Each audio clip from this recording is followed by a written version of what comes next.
Let's go. Let's fucking go.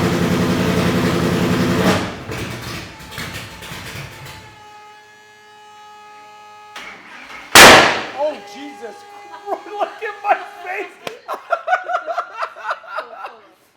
Yo, this camera just got the fireball just going like a foot past the tire. Fuck yeah, I'll have it on the YouTube stream. Well, it runs, so let's go.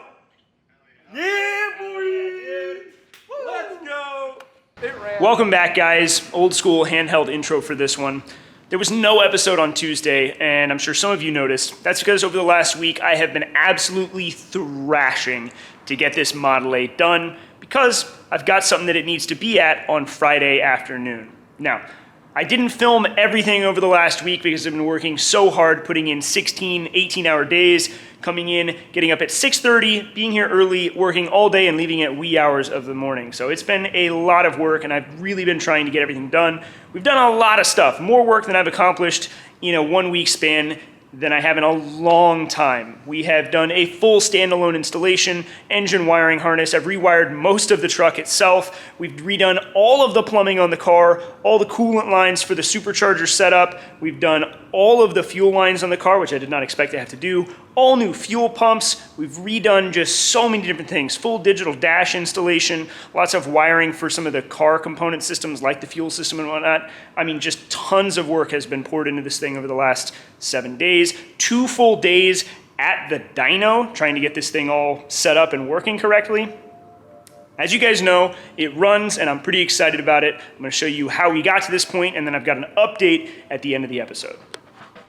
To run our new crate motor, Haltech has sent over one of their Elite 2500 standalone systems. And what's cool about this particular kit is that it includes a complete plug-and-play harness for the Coyote V8.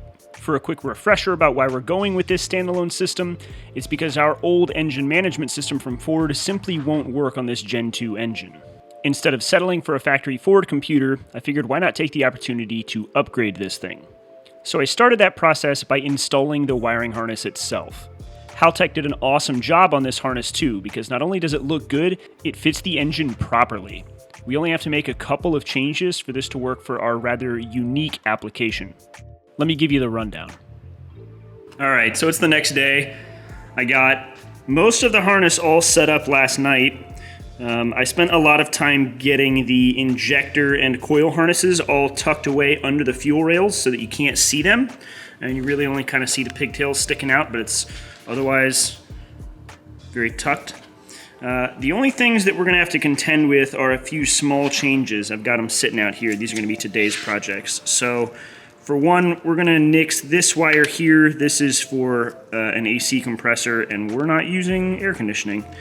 I need to change our intake air sensor so that this plug will work. I thought about changing the plug itself, but I'm going to change the sensor. And then on this side, we have 2 that we need to do with. We have the alternator that we need to extend, because originally the alternator was located on this side of the motor, but instead I have relocated it over here. And last, we have the oil pressure sensor. Again, I thought I was going to change this plug out, but I last night ordered a different sensor. So really not many modifications.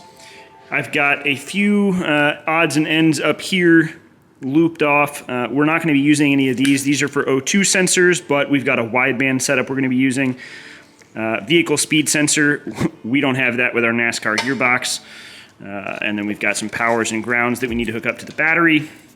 And really it comes down to getting the ECU mounted and getting some of these loose odds and ends set up. This is things for like switch 12 volt power and what have you that'll turn the whole thing on. So let's get this wrapped up. We need to install this fuse box and a number of other components as part of this standalone installation. I have all of my electronics hidden under what used to be the original gas tank for the car. However, all of the mounts inside are based on the old Ford computer and hardware, so we've got to make a number of changes because we've got a lot of stuff to squeeze into place under here. We've got the fuse box, the ECU, the coil igniter, and a wideband O2 system. Not to mention an absolute ton of wiring. I did get a little bit lucky though, because most of the components fit into the grid of steel and aluminum that I had under the cowling. I tried to get creative by tapping the aluminum housing of the Haltech ECU itself so that I didn't have to deal with several pieces of hardware and instead could run bolts through the aluminum directly into the ECU. It seems to have worked pretty well, but I don't know if Haltech would actually recommend doing this or not. It took a full day, but I got everything installed under the cowl of the car. I worked hard to try to keep things tidy, but I will say I'm not the happiest with how it turned out. But I think that's a result of trying to cram so much into such a small space. And in all, everything is at least organized and I know where everything goes. So I'm happy with that. With all of these electronics that are hiding behind the dashboard, let's move to the other side of it. This is the original 1931 dash panel for the Ford. And it's got an awesome patina on it. And I think it'll be even cooler when we mount the Haltech IC7 digital dash right in the middle. I just need to make a simple template so we can make sure we cut the right material out of the original dash panel. It's going to have to clear the plugs in the back of the Haltech digital dash in order to mount flush. And before anybody complains about cutting up an original 31 dash panel, let me remind you, we already cut up the rest of the car. Dude, it's fine.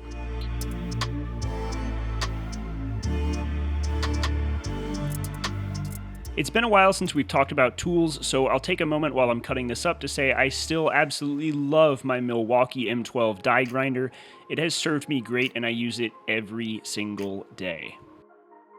After clearancing some material inside the Model A, we were able to mount the dash assembly in its entirety, and I think it looks perfect.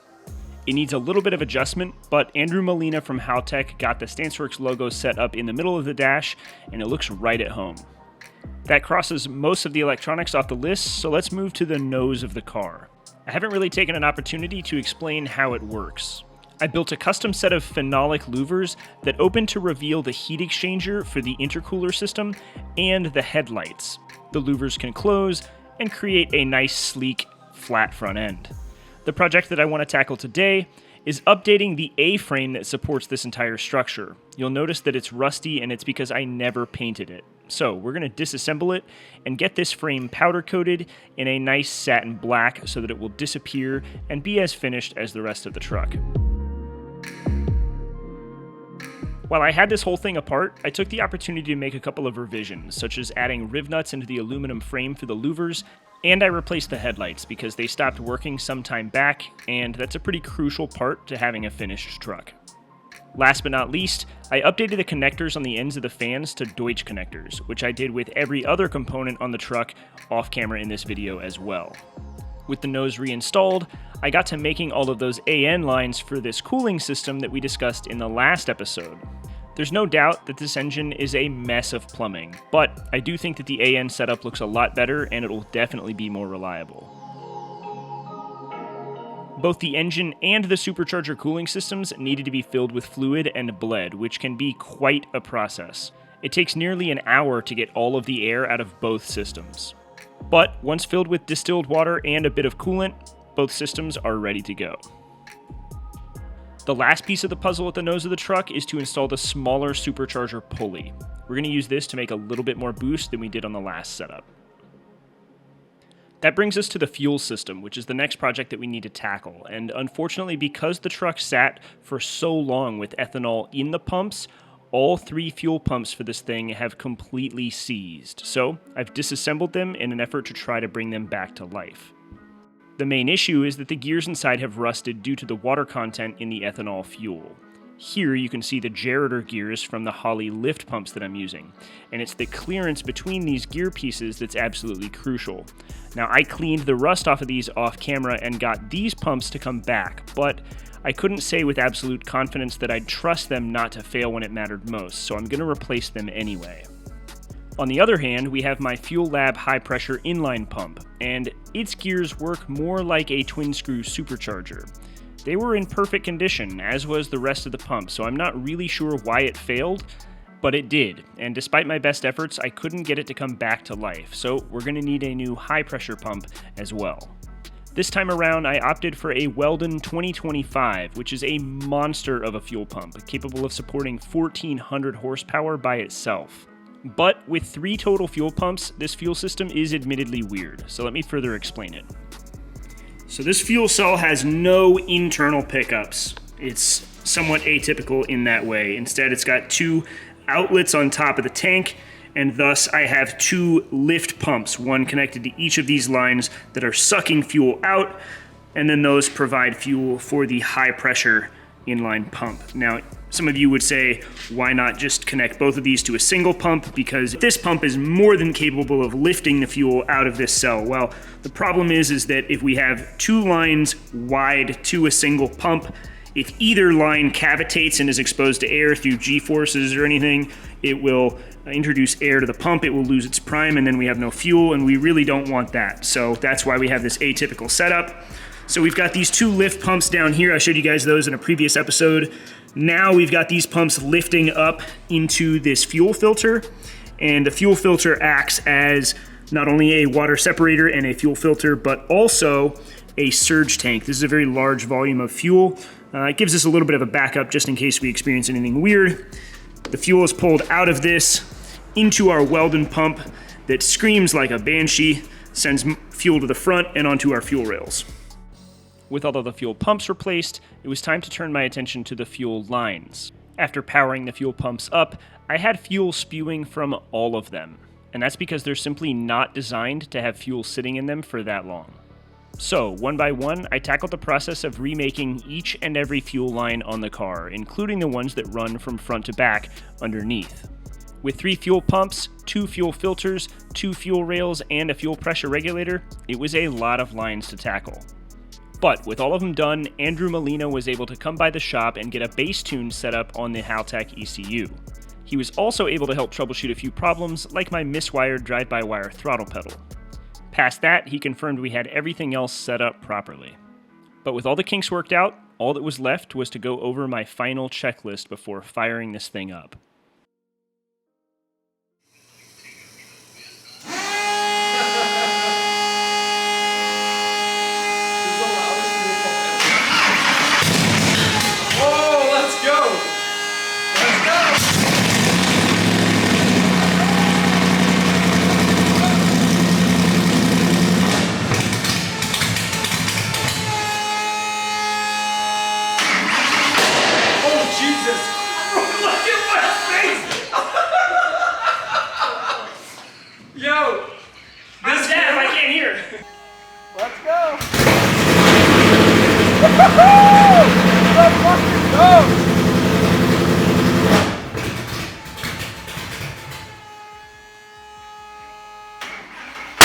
Oh, Jesus.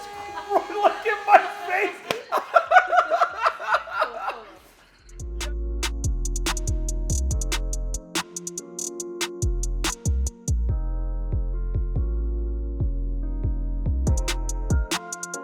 All right, so that's where the dyno footage would go, but it didn't happen. We've been at the dyno for the last 2 days, and Andrew from Animal Auto / Haltech has been poring over this thing, trying to figure out how to make it run correctly, and we can't figure it out. We've thrown in the towel. We have no idea what is up with this thing. It runs like it's out of time. We've gone through every wire on this thing. We've gone through every single thing that we can with the ECU. We've tried tricking it. We've tried every possible firing order. I mean, we've gone through everything, and it doesn't want to run correctly. The next step, now that I'm back here at the shop, is to take the thing, pull the spark plugs, and do a leak down test on every cylinder and confirm, 1, that we have proper compression, and 2, that all of the cams are in time, because I would see different leak down numbers if they are not. And it should all check out. It's a new motor, so to speak. It should be, supposed to be. So, I don't know. I'm feeling utterly deflated. I'm super bummed. This sucks. This isn't how I thought this would go. I've given this absolutely everything to get this car done. But I think we're going to miss our deadline. It's not a completely missed opportunity, I don't think, but we were supposed to have this thing ready for Friday. It's currently Wednesday night, quite late. And unless a miracle happens, I don't think that it is. I don't think we're going to get it done. So, anyways, sorry there's no dyno footage. There will be when we get there. It runs, but not correctly. I've got another update for you guys though. The wheels are here. I picked them up today. They're in those boxes, and they're pretty sick. So come back, I'll give you an update. All right, I wanted to insert a clip here at the end and say that the clip you just saw is nearly a week old at this point. We have since figured it out. I've got some more kind of video to stick together into an episode, and I'm gonna try to put one together for Wednesday, and with any luck, one for Friday. We're gonna make up for some lost time. There is a lot of Model A stuff happening right now, and I'm excited to share it with you guys, so make sure you subscribe if you haven't. Come back on Wednesday. I've got wheels to show you. We're gonna take the Model A for a test drive. I'm gonna explain what this nightmare of a problem was, because you definitely will not believe it. It's absolutely insane. I wouldn't believe it if I didn't see it with my own eyes. I'll catch you guys on Wednesday. Thank you as always for the support.